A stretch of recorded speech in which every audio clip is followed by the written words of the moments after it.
Hi, everyone. This is Jason Barrick of Wall Street for Main Street. Welcome back to another Wall Street for Main Street podcast interview. Today's special guest is a returning guest. I haven't had him on in a while, but then again, gold and silver have not been doing well up until the last 6 to 8 months. So finally, we're starting to show some good price action on the charts, and I want to get his opinion on it. So we're having Jordan Roy Byrne back from the Daily Gold, aka Jordan Trendsman. Thank you for coming back on a Wall Street for Main Street podcast. Thanks for having me, Jason. You're welcome. Now, Jordan, before we start talking about gold and silver and the charts, let's get behind your methodology a little bit. You're a certified market technician. There's a lot of people out there in the markets on Seeking Alpha, on Twitter, on StockTwits, who all make comments on stock charts and technical analysis and stuff like that. But from my experience researching fundamental analysis and technical analysis, different fundamental analysts, different value investors look at different things differently on the balance sheet, on the income statement. Is that the same way that a lot of market technicians and technical analysis people do? Did some people weigh chart patterns? More importantly, do some people just use price and volume? Do some people weigh technical indicators more than others? Well, it's such a great question, Jason, and it's hard for me to give such a direct answer on that. But yes, I mean, some people like to look at certain aspects of technical analysis. I mean, there are people who are really big into cycles, and not to denigrate that right off the top, but that's something I completely don't believe in, because cycles to me are way too subjective. Elliott wave being one example, although I do agree with some tenets of Elliott wave. But so that's something that I don't look at. I mean, you have some people who are just strictly price, and they're kind of momentum guys. They just kind of follow the price and buy breakouts and sell and short things that are going down. And even in addition to that, which is still basic, you have people who just look at price action, volume, and then you have candlesticks. I mean, I like to use candlesticks. Those are really helpful. In addition to that, there's so many other things that people can look at. I mean, as far as where I come from, as you know, I focus on precious metals. And what's interesting is precious metals is a completely different market from the rest of the stock market. You could also say commodities. I mean, precious metals trade so much differently than the stock market. And it's you can say the same thing for commodities against the stock market, because commodities and hard assets, they tend to have very violent moves for a short period of time, and then they kind of go into consolidations for a really long time. And when you're looking at hard assets, that being commodities, sentiment factors more into that than with the stock market. And a lot of people like to use sentiment for everything, and my comment on that is sentiment works best at extreme. So it has to be extremely bearish or extremely bullish. Otherwise, sentiment doesn't always work that well. But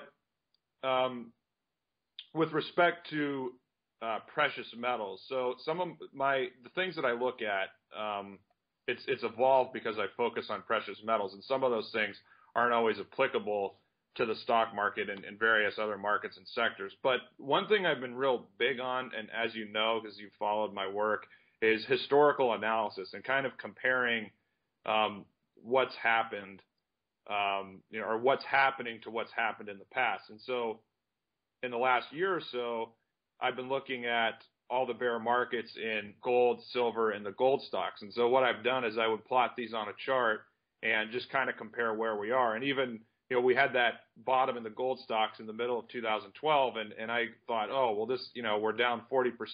This is going to be a bottom, we're going to have a huge run. And then we did have a huge run, and then we just turned around and went all the way back down.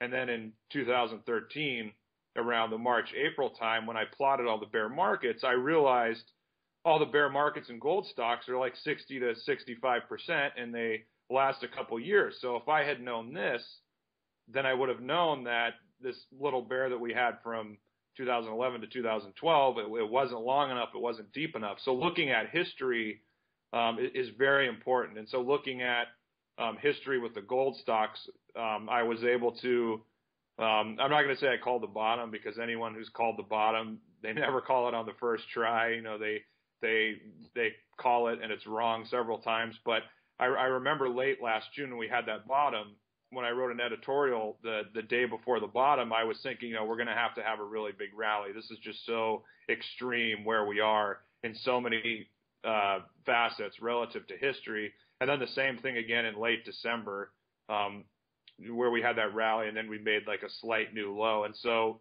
looking at history is just so important. And so and I noticed the same thing with silver a month or so ago, where we had essentially the second worst bear market in terms of if you would just combine price and time, just visually.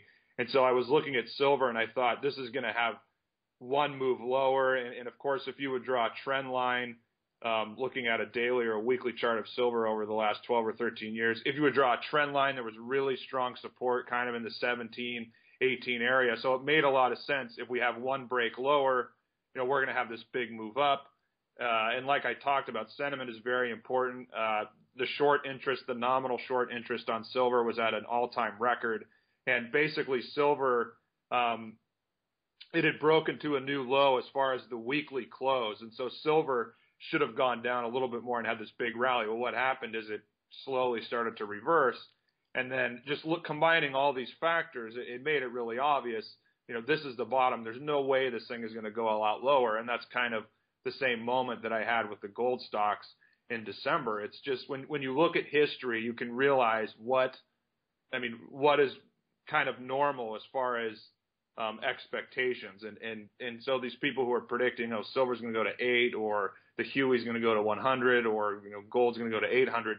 It just didn't make any sense relative to history. I mean, we would have had to have like a bull market rally for like a year, 18 months before any of that stuff was going to come into play. And in addition to that, one thing I did is I plotted gold, and I looked at, I compared it to the 4 biggest bubbles that we've had, which was, the Dow in 1929, and then I believe gold in 1980, Japan 1990, tech stocks in 2000. And it's funny because all of these bubbles, if you look at their history and just plot them together on the same scale, they all follow a very similar pattern where they tend to have a really big decline right away in the first 4, 5, 6 months.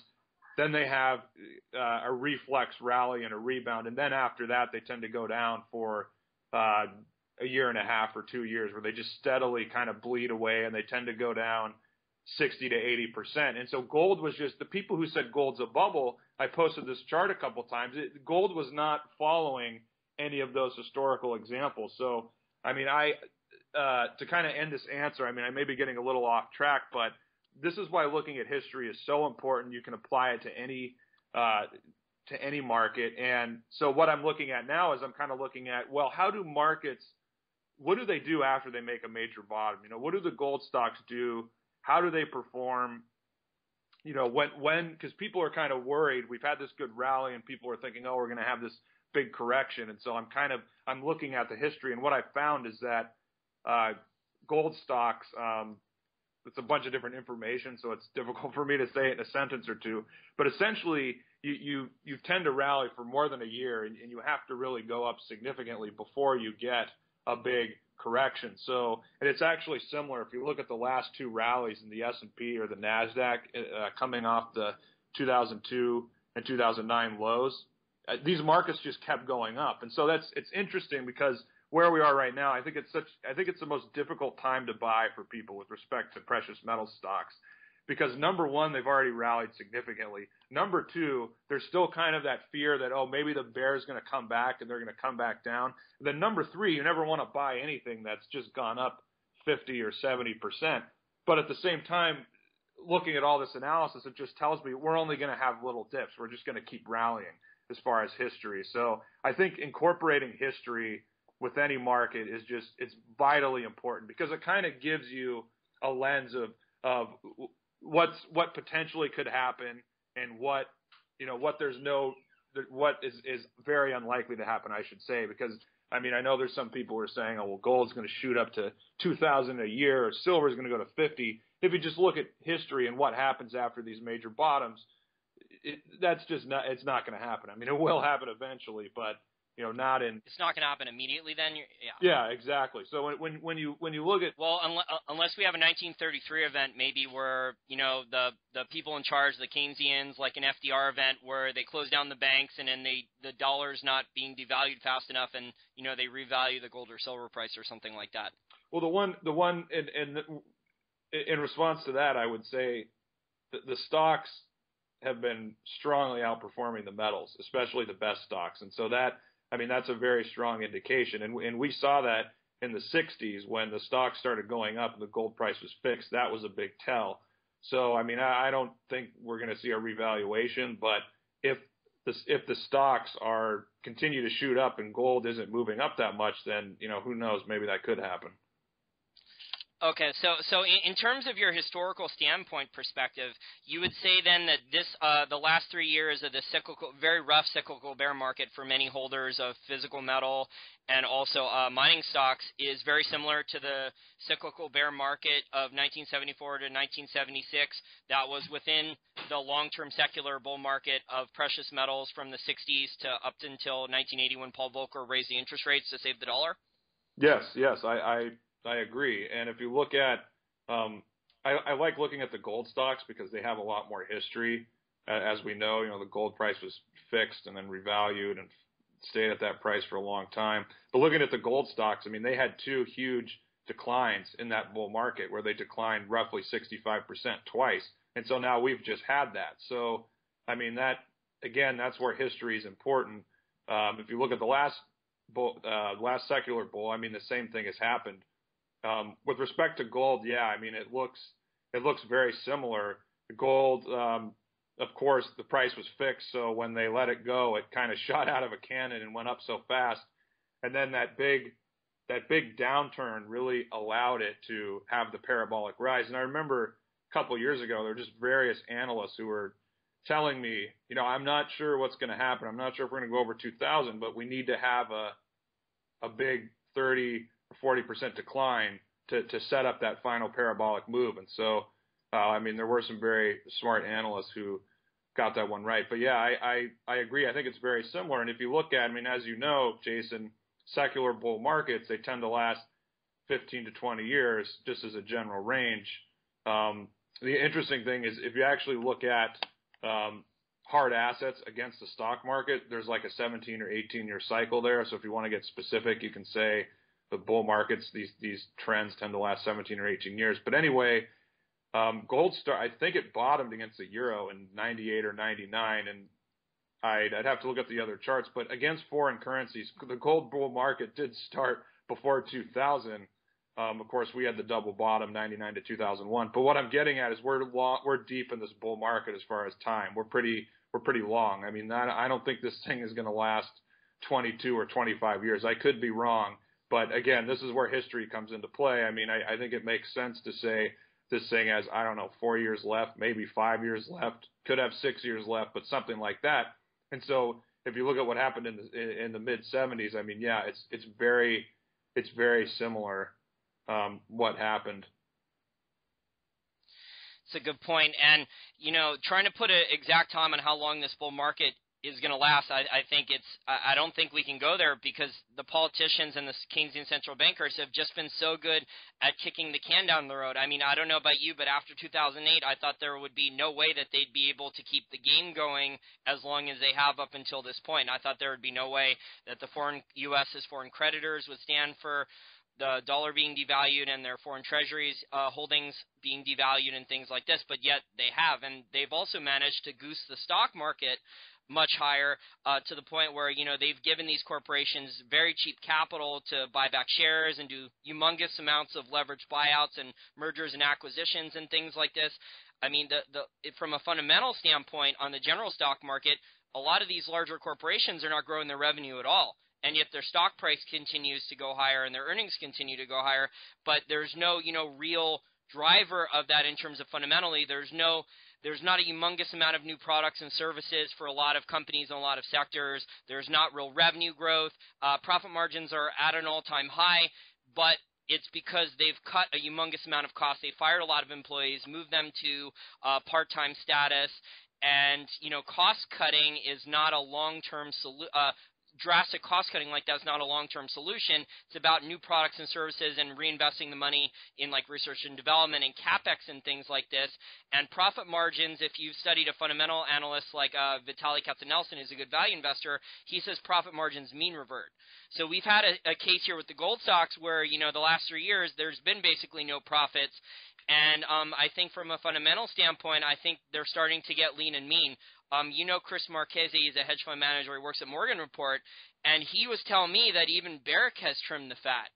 And I'm sure as a gold stock analyst that Barrick has been known, as very excessive management salaries and stock option bonuses and humongously overpaying for bad acquisitions and things like this. And even Barrick has managed to trim the fat lately, and most of the sector has. So it's just amazing. I think the sector, the gold and silver mining sector, has finally set up. They have a nice wall of worry to climb because sentiment is just so negative, like you said. So I think the wall of worry is going to be in place for a long time going forward because of this wipeout phase that we've had the last couple of years. Yeah, absolutely. And one thing about what's very interesting with this sector, why the stocks struggle to perform against the metals is because, in a secular bull market, you would think, oh, well, these companies are going to outperform. But what happens is you have so many new companies, all these new juniors and people coming into the market, so that dilutes the buying power. In other words, in a secular bull market, you get so many new companies that come in, and so that kind of dilutes the buying power. And at the same time, all these companies need to raise money, and so they're essentially printing more shares to raise that money, and that also dilutes the buying. And so what that big companies are making huge mistakes. Sorry to interrupt you. That's a good point on the small end, and then on the top end, you have the Barricks and the Kinrosses, right, using their high share price as currency, right, to make stupid acquisitions. I think Barrick they paid $7 billion for a copper deposit 3 or 4 years ago, and they're trying to get rid of it now for $1 billion. That's insane amount of losses.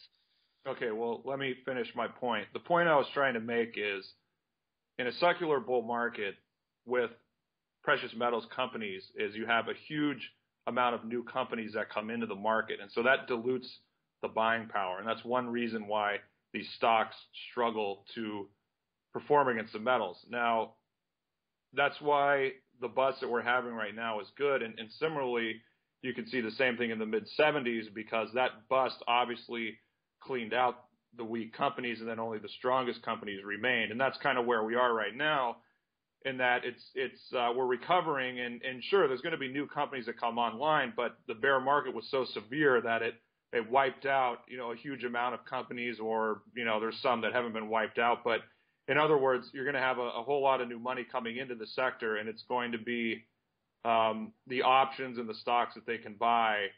There's not going to be as many as there were in, say, 2009, 2010, 2011. So, yeah, I completely agree with that. I mean, the cost of capital right now, even for a good solid producer, for like a junior producer or mid-tier producer, their cost of capital is very high. So they're not really going to the market looking to issue more shares. And these guys are ones that are already in production that may be eking out a profit right now. So, and that's not for the juniors. So like junior explorers are not really getting much, if any, capital. Well, I mean that's why the investors have to identify the serious companies, the juniors that have deposits that can be acquired, and then producers that have the financial strength and the management capability to continue to grow and eventually be acquired by majors or intermediate producers. Yeah, I agree. And in terms of the charts now, looking at some of them, I have the GDX chart up. It looks like volume has started to rise again, and it looks like, volume always precedes price, right? That's basic technical analysis 101. That's one of the main important things of learning about charts and technical analysis. But it looks like, we have an inverse head and shoulder patterns. I interviewed Andrew Chanin. He has the Pure Funds Junior Silver ETF. We talked about that before we started recording, and he has a beautiful chart now on his silver ETF. It looks like a beautiful inverse head and shoulders pattern. Are we starting to see really good, strong reversal patterns now in the charts for a lot of these gold mining indexes? Definitely, yeah. The SILJ, that has a very strong well-defined inverse head and shoulders pattern. And I mean, you don't, people out there, you don't have to be too picky about how these patterns form. I mean, it's pretty clear that things have been bottoming over the last year, and that we are making the inverse head and shoulders pattern on pretty much every index, as you said. But one interesting thing, I make some of my own indexes, and I just made an index of 40 of my favorite companies. I'm not going to say it's my 40 favorite companies, but I did pick my 15 or 20 favorite companies and then added in other good companies. The median market cap on the index as of 2 days ago was $750 million. So kind of a very large junior size, you could say, but I put some tiny companies in it, but mostly some good medium-sized companies and some good large caps in it. And this index a couple days ago actually broke out to, I believe, a 15-month high. And relative to gold, the index is trading at I think a 17-month high. So if you look at the strongest companies in the sector, be it the large caps, the mid-size, or even the juniors, the largest from all these groups they've already broken out of their bottoming patterns. I mean, this has already been happening. So it's pretty clear that the strong stocks are, I mean, these things have, they bottomed in December or a year ago. They're long gone. And so, again, the leaders of the sector are just very, very strong right now. I mean, they're breaking out of their patterns, and it looks like there's a lot more upside potential to come. And it gets back to what I said before, where it's a difficult time to buy because you have the one thought, oh, maybe the bear is going to reappear at some point, and then you have the other thought, I can't buy this, I missed it, it's already gone up too much. But as I said, if you look at the history, when you rebound coming off a major low, it tends to last beyond a year before you get any big snapback. And these patterns, the volume, as you said, and the breakouts that we're seeing in the leaders, it suggests there's a lot more upside to come, probably from here until the end of the year, early next year. So, yeah, I mean, and looking at the technicals of the sector, it really looks outstanding. I guess my the only negative thing I would say is the metals are a little bit behind. I thought they'd be a little bit higher than where they are right now, but they look fine. And as we know, the stocks lead at major turning points. I mean, the stocks peaked first before the metals, and now they're leading this bottom. And so it's the action that we're seeing is very good. And the last point I'll make on that front is I was a little bit surprised at the end of May. I thought we were going to continue lower, but we got a quick reversal there, formed the right shoulder, and the volume was very strong, as you pointed out. But more importantly, we closed the month of June very strong, and that was also the close of the quarter. So if you look at a monthly chart or a quarterly chart, if you look at the last candle on these charts, it's just very strong. We hadn't seen that kind of strength throughout this bottoming process over the last year. And so that's very significant because that tells you that the people who bought now, they're holding those positions into the end of the month and into the end of the quarter. So, I mean, that is a very strong point. You have to look and see how things close the month, how they close the quarter, because that really tells you, is the big money, are they willing to hold that on their books through those periods? And so that's something that we didn't see until the end of June. So that was another very encouraging point. Yeah, and I think gold and silver miners have started to outperform a lot of the general market indices in many other sectors, which is also another bullish sign that, they're finally starting to outperform like they did for a lot of the other bull market, prior to the 2011 cyclical bear market starting. But I think that goes back, Jordan. I'm not sure how much fundamental research you include in your research, but I think it goes back to the fundamentals, because you mentioned earlier about prices, about silver around 18 and gold around 1200. Those prices are not sustainable for really any of the miners I've looked at. There's maybe a couple miners here or there that maybe could have eked out a profit at those prices, but if metals would have went drastically lower for even a short amount of time below those prices, a lot of miners were carrying so much debt on their balance sheet, they would have either had to stop production, put their mine on care and maintenance, they would have, risked bankruptcy or things like that. I think the market is finally started. I don't think the Wall Street crowd, because they don't do good research on gold and silver, had understood just how like the cost of production for miners was, but I think finally they've started to understand that in the last 12 months, that the prices that gold and silver were at for a while, the last 18 months, were completely unsustainable in my opinion. When you look at the demand for the metals, for the physical metal, because demand for physical silver has not really dropped, and then you look at demand for gold globally, especially out of Asia. Yeah, I mean that's true on the cost front for miners. But in my opinion, what the number one driving force for precious metals and secondarily hard assets is real yields. You can look at a chart of real interest rates and just compare it to gold. And when real interest rates go negative or they're declining, that's always bullish for precious metals. And what happened after 2011, where we had a little blow off there, the rate of inflation started declining. And then at some point, I don't know if it was the end of 2012, I'm not looking at that chart, or early 2013, we had interest rates pop up a little bit. And so because of that, real rates were going, they were still negative, but they weren't as negative as before. And so that's less of an incentive for people to look at alternative currencies like precious metals. But what we've got since the beginning of this year is the rate of inflation. I'm not talking about statistics. I mean, we all know that the statistics do not measure inflation correctly as far as the rate of inflation. But what we need to focus on is the direction. Are all these statistics going up or down? I mean, if you look at the statistics and you look at John Williams' shadow stat statistics, they're trending in the same direction. So you need to look at the trend. And at the beginning of, or the end of last year, I should say, the very end, inflation, the rate started ticking up, and yields this year have gone down. So real rates have become more negative. So in my opinion, that's been the big fundamental catalyst for why we're starting to come out of this bottom. It's an interesting point there about the negative. I mean, and people did chase, we had the artificial stock bull market the last couple of years.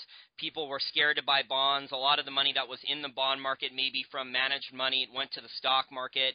And, the stock market went up so much, and then people said, hey, wait a second, these P ratios in the regular stock market are so high and there's no revenue growth.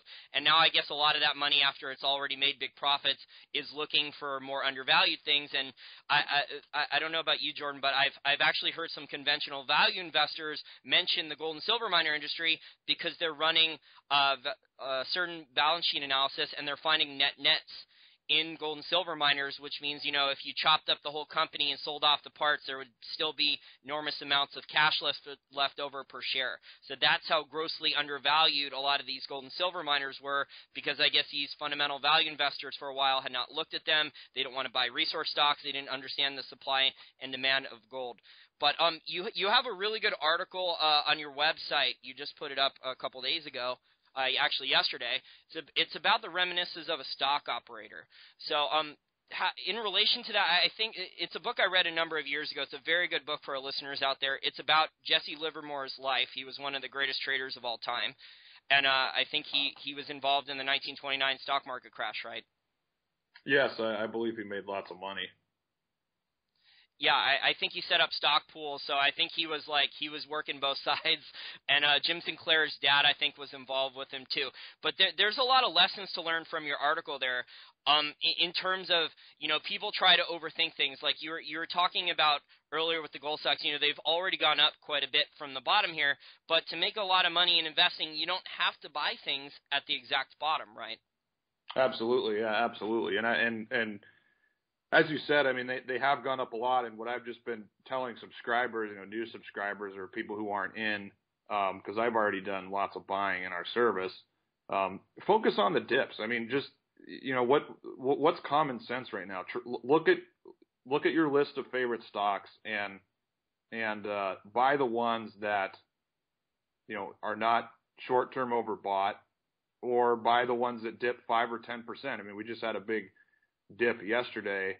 Who knows? Maybe it'll go a little bit lower. Although today was a really strong day. But that's all you can do. I mean, and one rule that I have is have a 20% stop loss. I mean, maybe now that we're in a bull market, you can make that a 25% stop loss, and you really don't need to overthink it. Try and keep things simple. You buy something, and let the bull market make money for you. And if something bad happens and it goes down and past your stop loss, then you just take the profit. Not the profit. You take the loss, and then you can always try and buy that back later. I bought a couple things in April and May, and unfortunately, I got stopped out of those. I had to sell one silver stock, and after I sold it, it went down another cent, and that was the bottom that day. So sometimes but I ended up buying it back. The high frequency traders were targeting you. Well, I ended up buying it back the next week. So you can, you have to kind of have some rules and have a system for yourself, and that way you're just not. I mean, if you're not following something like that, you're gambling basically. If you're just investing and trading on intuition, you need to have your own rules. So I mean, that's something that I look at. But yeah, to get back to the point of the article.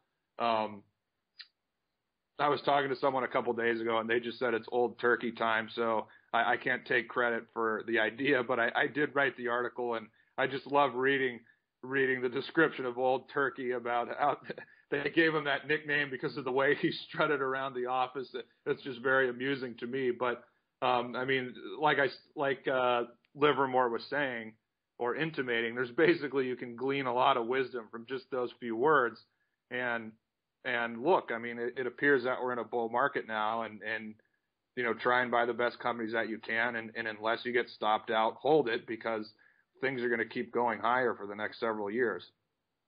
Yeah, I agree. I think we're in a nice wall of worry. I think a lot of the mainstream Wall Street crowd still does not believe in gold and silver, but most of them are Keynesians, and they still believe in the dollar, and they don't really understand what's happening with all these bilateral trade agreements and how the U.S.'s petrodollar and world reserve currency could potentially be at risk sometime in the next few years, and what that would mean for, oil prices and gold prices and dollars and things like this. But in terms of the reminiscence of a stock operator, yeah, be right and sit tight. It's an important mantra for a bull market because, I mean, if people did buy and hold their gold and silver shares and they didn't sell them now, I mean, don't sell them now just because you went up a little bit now. I think people have held on through the pain, and now it's time to start being patient and maybe add to positions on dips, like you said, and look forward to the future there for gains, because as long as we have a wall of worry, it's like what Sir John Templeton said, bull markets are not built on pure optimism. They start off very negative right now, and you just start, from the base, and you just move a little bit higher, and people say, oh, the bull market's over, sell this rally, which is what basically all the Wall Street analysts are saying, even the investment bank analysts for precious metals, who, by the way, I think are either liars or stupid, most of them. It could be both. Yeah. So, in terms of your stock picks, Jordan, for your newsletter, what are one or two companies that you like right now, for your newsletter, and tell our listeners more about them. Well, as far as looking at companies that are at a good buy point, one that I'll mention that I've liked for a while is Klondex Mines. KDX is a symbol in Canada, and in the U.S. it's KLNDF. And this is to what I just said earlier, where look for things that are not overbought or haven't, and things that have taken a dip. Now, Klondex has been a very strong stock over the last year. It actually was one of the first stocks to bottom, and it's been very strong. But it's still, today it was down because they did a small financing. But if you look back over the last 5 months or so, the stock is still trading below its February or March high, and this is just a stock that's been really, really strong, and it hasn't rebounded as aggressively in the last month or so because it wasn't as oversold as other stocks, and so because it's not as overbought, I mean, this is one of those opportunities where you can take advantage of that. I mean, the stock closed today at 209 in Canada, and you could the low in June, you could use that as a stop loss. But fundamentally, I really like what the company's doing. They have great management. I mean, Franco-Nevada bought a royalty from them, so that's a good sign. Newmont, I think, very good sign. Newmont also owns a 7 or 8 position in the company, so that's another good sign. Like I said, I mean, the trend, the long-term trend for the stock is very strong. and you're getting in here at a point where it's not as overbought, and they have tremendous production growth potential with this project and mill that they acquired from Newmont, and in addition to that, their Fire Creek project. So this is a company that I think is going to be one of the huge winners of this bull market. And yet you can look at the chart and say, yeah, it's already gone up a lot, but I think it's going to continue to move a lot higher. And like I said, keep things simple. You can buy it here, set your mental stop loss at the May or June low, and unless you get stopped out, hold on, because I think it's going to move a lot higher. And it's a low cost producer, so it's the gold price really doesn't matter, even if it stays where it is, which I don't think is going to happen. But even if it does, Klondex is going to be able to make money and grow their cash flow significantly. Yeah, really well-managed companies, Jordan, tend to go a lot higher than people think. That's something that most people don't understand. Right, and the kind of mining that they're doing, I think it's narrow vein mining. That is the CEO's expertise. So it's a perfect fit, and he actually used to run this mine and mill that they acquired from Newmont. So this is a company that shouldn't have any operational issues. Very good. Now, is there one more stock pick you want to give, or do you think that's enough? I think that's enough. I mean, I could mention Sandstorm. I know you've been a I love Sandstorm. I know you love Sandstorm, and that's a beautiful chart. I mean, that's broken out. One of the best bottoming patterns. I think Sandstorm is going to be a huge winner. But they're not a miner, though. So right, they're not a miner. They're a bank. they're not a miner, but I think most quality miners are going to do really well. But Franco-Nevada, that's another one. I don't own that. I do own Sandstorm, and I own the long-term warrants, which I think are going to be a grand slam. But Franco-Nevada, I mean, that's that in Canada, that's almost at an all-time high in Canada. So if people think we're still in a bear market, then tell me why the blue chip stock for the sector is basically almost at its all-time high. I mean, that's another thing you have to look at. The best companies, as I said before, want to believe we're in a bear market, though. So still. Well, but when they can,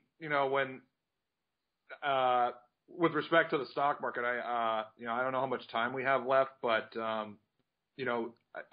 think we're going to start to see inflation, and that's going to hurt the stock market. I mean, for fundamental reasons, and money is going to start to come out of the stock market and move into things like precious metals. And everybody remembers 2008, but to get back to what I've been saying throughout the interview, you have to study history. I mean, there's been numerous times where the gold stocks have had a bear market, and the regular stock market has had a bull market, and then the two flip-flopped. I mean, it happened in the 70s. They were going in opposite directions, I think from 72 to 78, and then 2000 to 2002, we had the tech bust and bear market, and gold stocks performed really, really well. So people who are kind of worried, what if the stock market corrects 20 or 30%, the gold's going to go down. History says that's not going to happen. And also, we already had the bear market in precious metals. I mean, the people who have made money in the stock market, they don't own precious metals. I mean, they're going to be selling their equity positions and moving into precious metals. Yeah, they won't admit publicly they own precious metals. This is actually funny. I just found this out, Jordan. But supposedly Jim Cramer admitted somewhere that 25% of his total assets are in physical precious metals stored outside the U.S., just as insurance. So it wouldn't surprise me if a lot of Wall Street, is bashing gold in public to sell bonds, to sell, any stocks they can, go on CNBC Fast Money, right? And in reality, a lot of their portfolio is really, physical precious metals and mining stocks. It would not surprise me if that were the truth. Right, yeah, Fast Money. Those guys. Yeah, why don't they have someone like you or me on to talk about gold stocks? Because I've heard CNBC people say recently, and Andrew Chanin told me this too, and he lives up in New York City, that the people on CNBC, the anchors, say, we can't find any precious metal bulls to come on. And they've been saying this, for 8 months now. It's just funny that they can't have a good, capable analyst like you on who takes a more balanced approach because, when gold was going higher in 2011, you were cautious about taking profits and things like this. and they don't have people like you and other experts on to talk about gold and silver. They have someone on from Goldman Sachs or Morgan Stanley or something. Well, yeah, thank you for that, and maybe I'll get invited on. I am kind of working on a book, an ebook. I'm going to make it for Amazon Kindle, just about this major low and many of the things that I've discussed with you as far as real yields and precious metals, because I think there's a lot of misinformation on precious metals out there from bulls and bears, and I like I said, I mean, recently I've been studying a lot of market history with respect to these bull and bear moves, and real yields. I think, just to reiterate, I mean, obviously there's a lot of fundamental things that you and I both look at, but I think it all stems from real yields. I mean, when real yields are going more negative, like we see now, inflation's going up, yields are going down, or yields are not going higher. That's going to make the Chinese and the Indians. That's going to make them want to buy more gold, and so it all flows from there, in my opinion. It's an interesting point. We'll wrap up the interview on that. So, Jordan, please tell our listeners more about the Daily Gold and some of your other work and where they can find it. The Daily Gold, that's my website, thedailygold.com. I do have a free newsletter that I send out once per week. You can, and I do send out a couple free reports when you sign up. You can just enter your email address in the box there on the top right corner of my website. And we do have a premium service. And I started a real money $100,000 portfolio in May. So everything that I buy and sell, I mean, all my recommendations, I'm doing myself. And I think I'm one of the few newsletter people who has something like that. That's the work that I'm doing. And you can email me, jordan@thedailygold.com. I'd suggest signing up for my free newsletter first. I send it out weekly, and I do include a few samples of some things I include in my premium service. And yeah, that's all. And I guess thanks so much for the opportunity, Jason. Yeah, I enjoyed the discussion. And for our listeners out there, Jordan has some of the best chart work on gold and silver and the miners of any of the stuff I've seen. So thanks again for what you do, and keep up the good work. Thanks for having me, Jason.